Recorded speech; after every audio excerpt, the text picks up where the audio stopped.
종합제 TV 시청자 여러분 안녕하십니까? 2021년 9월 15일 오후입니다. 국민의힘은 오늘 대선 경선 후보 1차 예비 경선 이른바 컷오프 결과를 발표를 했습니다. 8명이 통과하고 3명이 탈락했습니다. 안상수, 원희룡, 유승민, 윤석열, 최재형, 하태경, 홍준표, 황교안 가나다 순으로 8명이 컷오프를 통과했고 박진, 장기표, 장성민 세 사람은 탈락했습니다. 지난 13일부터 이틀 동안 국민 상대로 그리고 당원 상대로 여론조사를 해서 국민 여론조사 80%, 당원 여론조사 20%의 결과를 합산한 이 지지율 순위나 득표율은 공개하지 않기로 되어 있습니다. 국민의힘 정홍원 선거관리위원장은 컷오프 결과를 발표하면서 8명의 대선 후보들에게 당부 말씀을 드리겠다. 대선 경선 후보자 확정 직후에 각 후보들에게 호소문을 보낸 바 있다. 대의를 위해 소위를 벌이는 그런 자세로 경선에 임해달라고 했습니다. 경선에 몰입하다 보면 대의를 잊어버리고 소위에 집착하는 현상이 자기도 모르게 생긴다. 대의를 위해 소위를 벌일 수 있는 큰 그릇을 국민들에게 보여달라고 했는데 아주 적절한 지적이라고 생각합니다. 윤석열 예비 후보는 이 직후에 컷오프 통과 직후에 이 성명서를 냈는데 가장 확실한 승리 카드가 바로 접니다 하는 표현이 인상적입니다. 존경하는 국민 여러분 그리고 당원 동지 여러분, 국민의힘 대선 예비후보 윤석열입니다. 1차 경선에서 존경하는 국민 여러분과 사랑하는 당원 동지 여러분께서 과분한 지지를 보내주신 데 대해 고개 숙여 감사 인사를 드립니다. 그러면서 문재인 정권이 국민의 일터와 집을 빼앗았다. 문재인 정부는 무능과 실정을 가리기 위해 악성 포퓰리즘을 쏟아내고 있다. 급기야 나라빚 1천조 시대를 열었다. 이 모든 것이 정권을 교체해야 하는 이유다.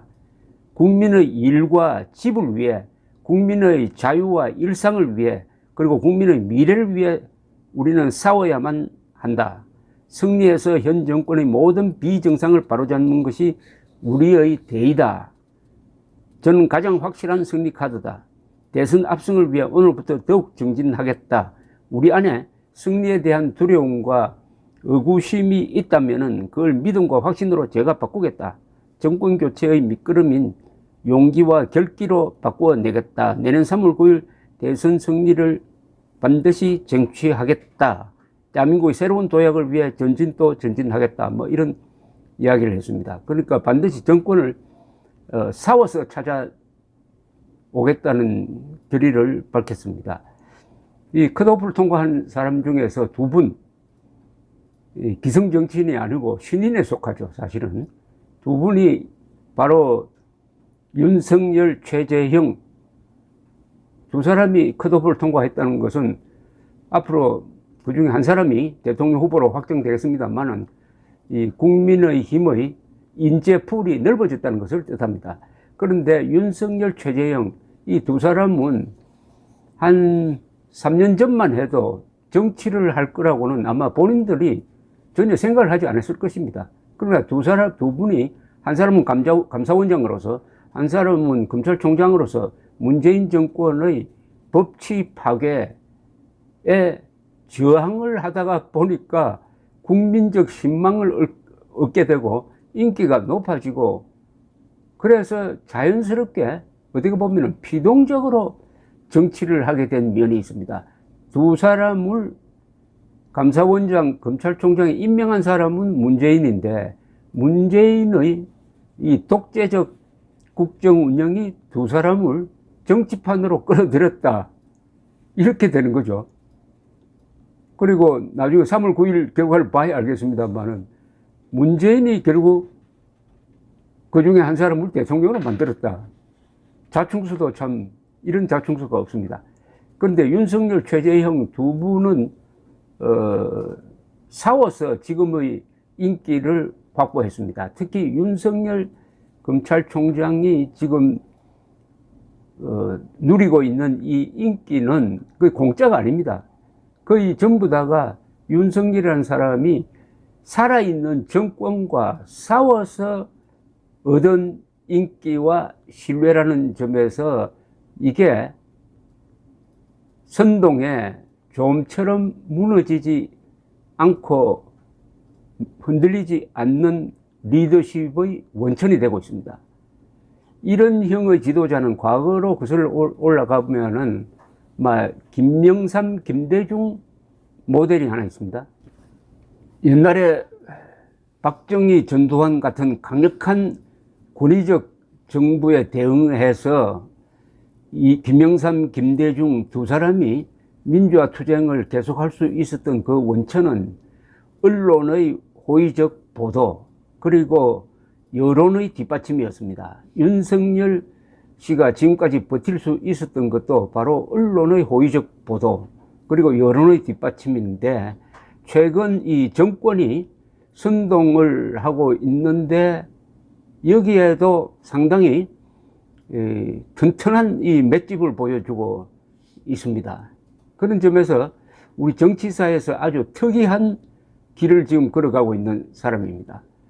문재인 정권의 이 반민족적, 반국가적, 반민주적, 그리고 반문명적 행태의 핵심은 법치 파괴입니다.